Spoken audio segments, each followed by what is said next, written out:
Welcome to the Hidden Palace with Skyblaze.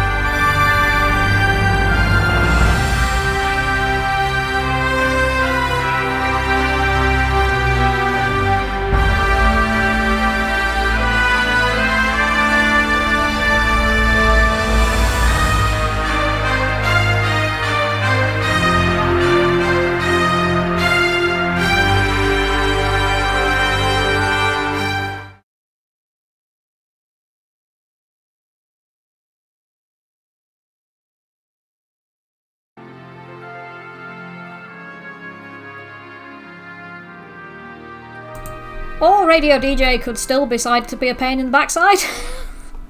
Right, hopefully I've got everything working now. It seems to be held together with scotch tape and baling wire, but it should be at least functional. Hello everyone, I am Skyblaze, and this is the Hidden Palace here on Radio Sega, at last. Thanks to the help of Green Viper, I think I've got everything working. So hopefully we should have a show. And I hope you can hear me and the music and everything's working. And I'll turn that down a bit more. Right, so, as I was going to say last week, the Pioneer LaserActive, which was released in 1993 in both Japan and North America. It was a bit of an ambitious device, actually, with the capability of playing laserdiscs, for those that remember those, as well as CDs. It also had an interesting spot which let you put in various different modules that let you connect things like microphone for karaoke, or providing a parallel port to connect it to the LaserActive to a desktop computer, so you could watch laserdiscs on a monitor. Well, that's all great and everything, but what has this got to do with Sega? Well, aside from all the options, the LaserActive also had a module that let you play Mega Drive games. And you could also use the disc tray to play Mega CD and, a very rare format, Mega Laserdiscs games. Yeah, that's right, there were in fact Sega games on Laserdisc. There were over 20 games released that required the Sega module, so we're going to take a look at just a few of them.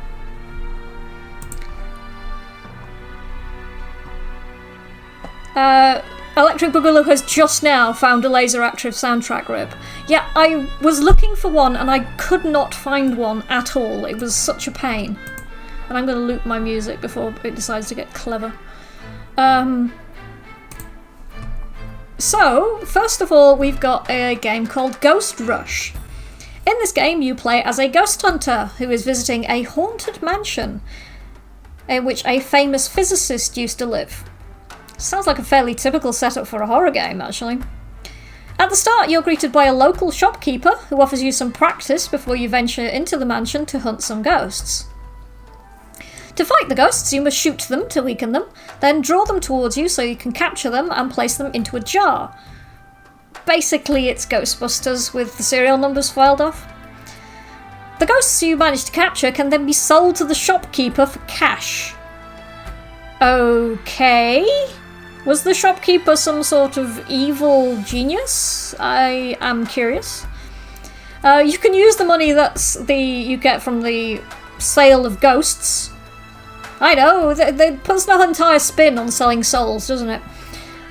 You can buy health potions, better weapons, bigger bags, stronger jars, and other sort of useful items that you can use in your quest to claim the mansion. You navigate the mansion using a first-person perspective, moving through corridors and moving up and down between many different floors. The overall gameplay, while pretty reminiscent of very early dungeon crawlers like the Ultima series, is actually pretty repetitive. And the same is sadly also true of the music. So, I'm not going to use any because it is really boring. Instead, I am going to use a couple of tracks, well, both of them are from the Sonic series, from 2 different games, that feature ghosts. So first of all, we've got DJ Ear, We Fear the Light, which is a remix of Sandopolis Part 2, and of course a Ghost's Pumpkin Soup from Pumpkin Hill from Sonic Adventure 2. So I'll let you enjoy those and I'll speak to you again after the break.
and we're at Pumpkin Hill. You ready? I ain't gon' let it get to me, I'm just gon' creep down in Pumpkin Hill. I got to find my lost piece. I know that it's here, I can sense it in my feet. The great emerald's power allows me to feel. I can't see a thing, but it's around somewhere. I'm gonna hold my head, cause I have no fear. This probably seems crazy, a graveyard theory. Our ghosts try to approach me and got leery. Ask him a question and he vanished in a second. I'm walking through valleys, crying pumpkins in the alley. Didn't seem happy, but they sure tried to get me. Had to back them up with a fist metal crackle. I'm hearing someone saying, you a chicken, don't be scared. It had to be the wind, cause nobody wasn't there. I searched and I searched as I climbed up the wall. And then I started to fly, I went in deeper. Let it get to me, I'm just gon' creep down Pumpkin Hill, I got to find my lost piece. I know that it's here, I sense it in my feet. The great emerald's power allows me to feel. I can't see a thing, but it's around somewhere. I gotta hold my head, I have no fear. It probably seems crazy, a graveyard theory. A ghost try to approach me, he got leery.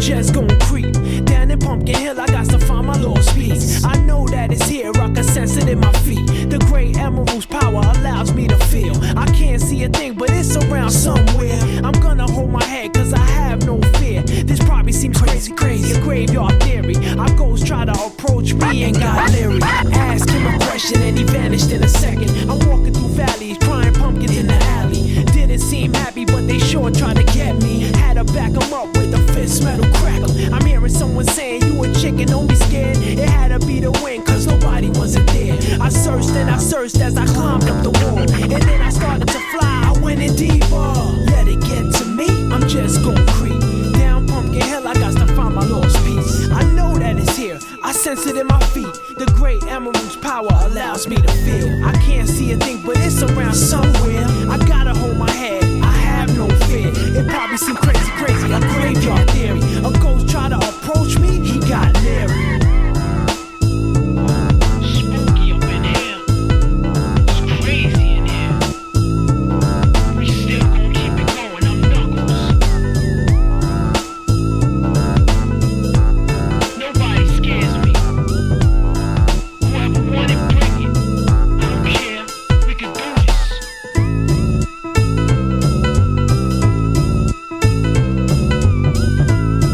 Then come step up to the plate and meet your match.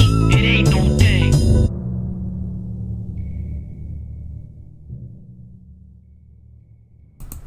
And we are back. And that was A Ghost's Pumpkin Soup from Sonic Adventure 2. And before that we had DJ Ear's We Fear the Light, which is a remix of the Sandopolis Zone Part 2, Act 2 music. Act 2, not Part 2. I'm an idiot. So yeah, we've been talking about, in the chat about the LaserActive, and Twinny was a bit confused. Twinny, our social media guru, was a bit confused by it. It was like, why is this thing so huge? And Electric Boogaloo posted a picture of the size difference between a Laserdisc and a modern DVD.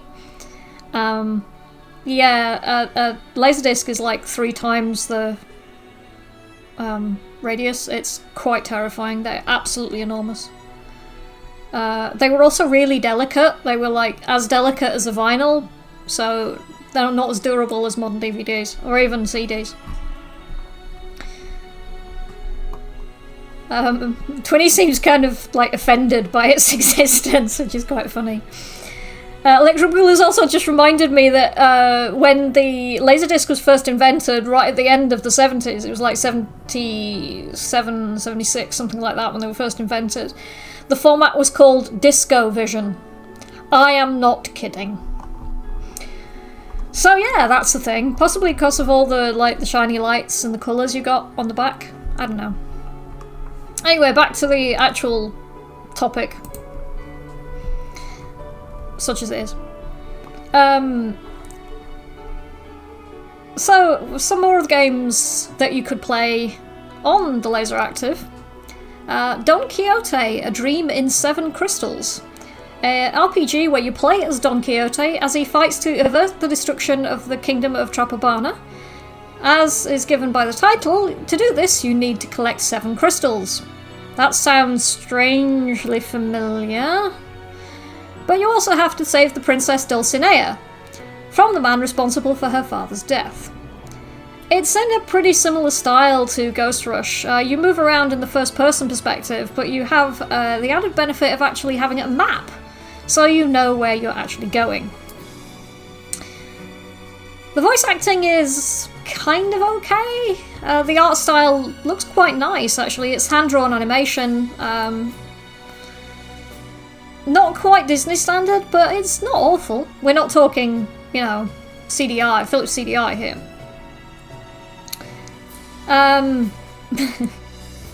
Lol. You'll trigger fights as you progress, but rather than being random, you have actual points on the map that will cause fights when you pass through them. What's interesting to me is that, according to the original story, Don Quixote was actually crazy and delusional and was saying things that weren't there. So maybe all of this entire game was a delusion. Who knows?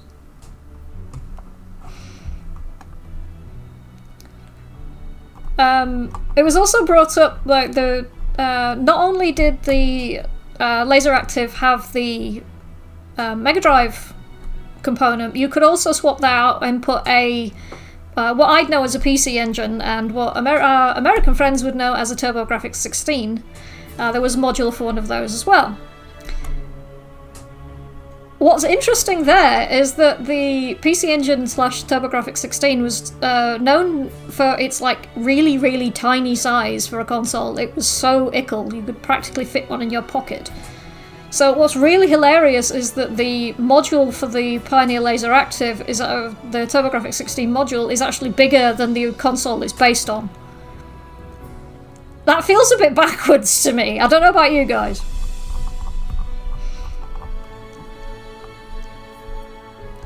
Electric Boogaloo has just confirmed that December the 11th, 1978 is when the Laserdisc format was first introduced to the public. I think it had been used before that for kind of industrial purposes, but yeah, that's when it was made available for commercial sale, I think. Right, let's have some more music, because I rambled quite a bit here. So I could again I couldn't get any decent music for Don Quixote, so I'm gonna have some other music from some other RPGs, some other Sega RPGs. So, and they're both remixes. So, got Cliff Jam do their Headbang in Algo from Phantasy Star 2, and from Zircon over at OC Remix we have Phantasy Star Online Ragdoll Weather. So I hope you enjoy those, and I will see you after the break.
are back. And that was Cliffjam Do They Headbang in Alga from Phantasy Star 2, and Zircon Phantasy Star Online Raggle Weather. So yeah, Discord chat has been talking about the various Laserdisc formats that you could get. Electric Boogaloo's been posting some really nice pictures of some of the Laserdiscs. Including a picture of one of the very early Laserdisc titles back when it was still called DiscoVision. So you've got the Jaws Laserdisc saying MCA DiscoVision, and the V is formed by Jaws kind of tearing the cover apart. It's quite clever. And of course, my daft husband had to follow that up with a picture of a shark as a disco ball, because of course he did. Sadly, Electric Boogaloo has had to go off and run some errands, but has dropped a link to some people who are working on preserving some Laserdiscs as well as other digital formats. So, domesday86.com, worth checking out if you're interested in retro preservation of retro things, retro formats. And somebody's just posted on the Twitter pointing out that the Pioneer LaserActive is now incredibly expensive. Even like the non-working versions are actually quite steep. Because they're quite rare now, and they're getting rarer as components wear out, especially with the LaserActive, which is notorious for the capacitors leaking and blowing. So if you get one, you'll probably have to spend quite a long time replacing all the capacitors, or getting someone to do it for you. Anyway, I'm going to loop my music. Moving on from a couple of slow-paced games into something a little bit faster. So here we have Road Blaster, which is also referred to as Road Avenger, and sometimes Road Prosecutor. I'm not sure which one of those titles it was known as in the West. I think it was Road Avenger, but I'm not 100% certain. In that, you play as a vigilante who is out for revenge against a road gang who caused the death of your wife while you were driving about on your honeymoon. That's quite harsh. So you need to keep your reflexes sharp to avoid other cars and obstacles, with any wrong moves damaging your cars and likely to make you crash. You need to then damage your opponent's car enough to take them out. As with Don Quixote, the animation is all hand-drawn, and these ones in particular are drawn by Toei Animation, which is the studio who is responsible for doing the animation on quite a lot of very well-known anime shows, including Dragon Ball Z and Sailor Moon. A bit of added knowledge, the animation was done under the guidance of Yoshinobu Inano, who is also a key animator on Transformers the movie, which just so happens to be one of my favourite movies ever. Road Blaster / Road Avenger is also one of the few Sega titles on the LaserActive that was originally in arcades, and it has ports to the Mega CD and the Saturn. So this is actually one that I did manage to find some music for. Not a lot, but you know, something's better than nothing. So I managed to track down the Sega CD port soundtrack, and so we are going to get some music from Road Avenger / Road Blaster / Road Prosecutor. And after that we are having some more OC remix action, this time from Road Rash with Sierra Nevada OC remix from Analog. So, I'll speak to you guys again after the break.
listening to Radio Sega, playing the best Sega music 24/7.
And we are back.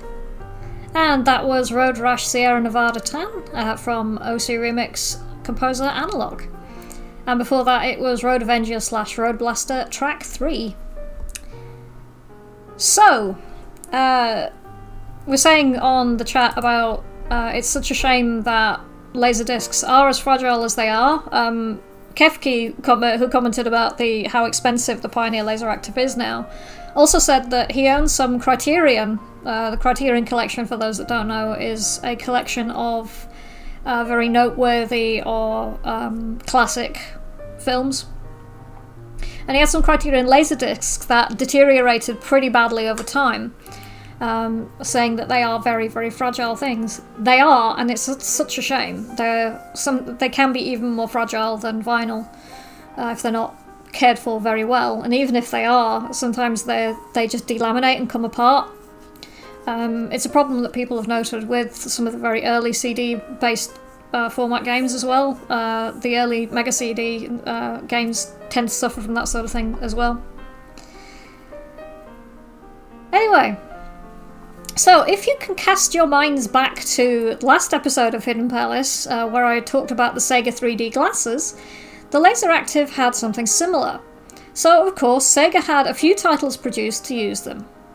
The first is 3D Museum, which is kind of a demo disc showing off how pretty the Laserdisc format can make things look. With a series of very pretty visualizations and very 90s sounding music, as well as a nature video and audio clips thrown in for good measure. It's pretty underwhelming, but the idea was to show how high definition the format would be compared to things like VHS tape. I'm sure it was pretty impressive on that front for the time, maybe? The only real bit of interest is that you get a choice of what style 3D you use, whether it's the traditional green and red lens glasses, which were very common at the time, or the stereoscopic style that you get with the Sega 3D glasses. There was also a 3D Virtual Australia game, in inverted commas, though there's not a huge amount of information concerning that can be found.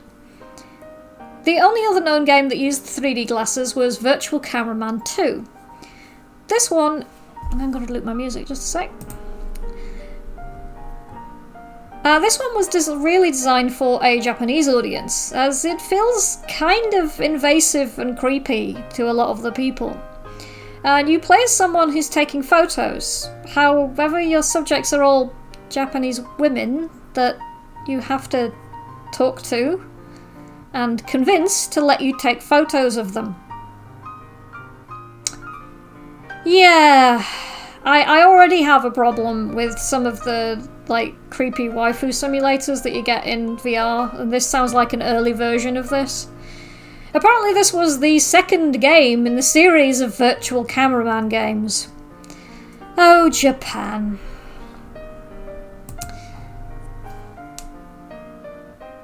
What time are we on? Right, okay, cool. So, let's have some more music. So this was, annoyingly, somebody just before the show actually sent me a link to the 3D Museum music. So you could have enjoyed all the wonderful 90s sounding music.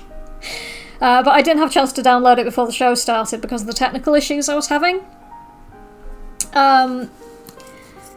So instead, Electric Boogaloo has requested a track from Dark Wizard, which was a Sega CD, Mega CD game.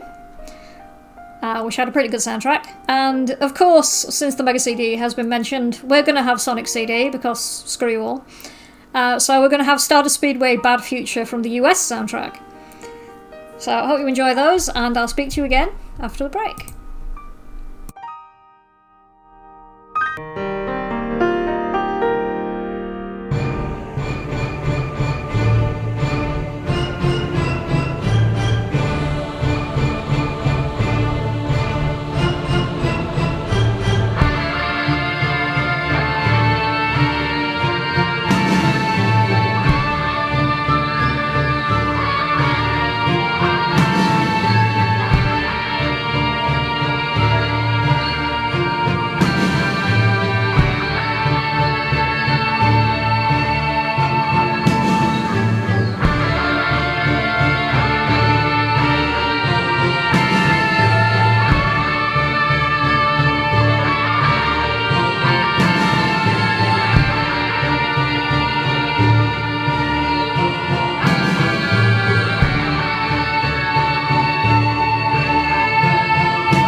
You're listening to Radio Sega, playing the best Sega music 24/7.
I'd forgotten how short those tracks were.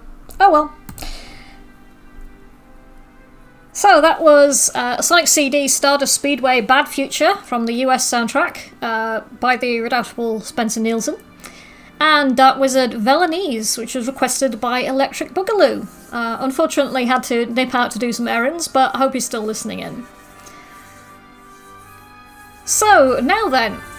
I first became aware of the pioneer LaserActive when a retro gaming enthusiast that I follow on YouTube, who has a channel called Retro Man Cave, decided to take a shot at restoring one.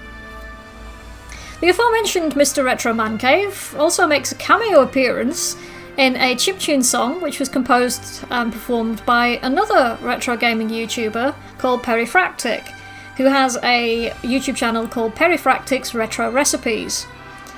Perifractic created this track that I'm going to use for today's Chiptune Corner using a Commodore 64 and a modified version of a keyboard overlay which was designed for children to help them learn how to play keyboard. Yeah, it sounds bizarre, but I do recommend watching the video where he actually creates the thing, because it's actually really awesome.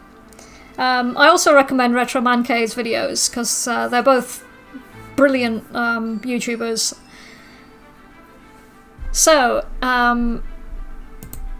let's check that nobody wants my attention for anything. Green Viper saying, this show has taught me that there were Laserdisc Sega games. Only knew of the module before this show. Oh, thank you very much, Green Viper. I'm glad that I'm actually teaching people things. That's very nice to know. Now, Retro Man Cave makes a bit of a cameo appearance in the track that I'm about to play, because he commented on the keyboard overlay modification that Perifractic did, and Perifractic decided to sneakily sample his voice and add it into the sound. I don't know if it's actually in this particular version that I've got, but I hope you enjoy it anyway, because I think it's brilliant. Enjoy the track, tell me what you think. I'll speak to you again after Chiptune Corner.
It turns out that's not the version with Retro Man Cave's voice on it, but you can find that version on Perifractic's YouTube channel.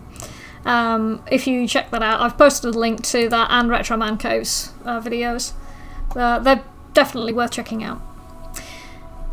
So, we have come to the end of today's episode, which managed to get on air just barely. So that track from Perifractic was called One of Those Things, and if you sign up to be one of his patrons, you can actually download that and another track of his completely free. So, next week I'm going to be talking about the Sega Naomi and arcade board and its various incarnations and the games that were produced for it. As usual, if you have any ideas for topics you want for me to cover, please get in touch. You can get in touch through the Radio Sega Discord. You can contact me directly on Discord, where I am Skyblaze42. Or you can reach me on Twitter, I am @BlazingSkies. You can also contact me through the Radio Sega Facebook, and I will be happy to consider anything that you have to suggest. Also, if you have any music requests for the Sega Naomi episode next week, please let me know, and I'll see if I can add them to the list. Other than that, thank you ever so much for listening. Thank you to everybody who's been involved in the Discord chat, so Green Viper, Twinny, Grey4, I guess, Kefkey, Electric Boogaloo, anybody else who has been listening and lurking on Discord or on Twitter. Thanks ever so much for listening, and I hope I have been interesting and informative. Other than that, thank you ever so much, take care, and we've got one last track for tonight, and that's Eternal Champion's Mega CD, the title track, Eternal Champion. I've been Skyblaze, this has been The Hidden Palace, here on Radio Sega. Just after me, we should have Saturday Night Sega, so for the first time ever, we've both managed to be on the same night, hopefully. And that's it from me. Good night, everyone.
Enjoyed the show? Check out the full Radio Sega live schedule at radiose.ga/shows. Radio Sega, playing the best Sega music 24/7.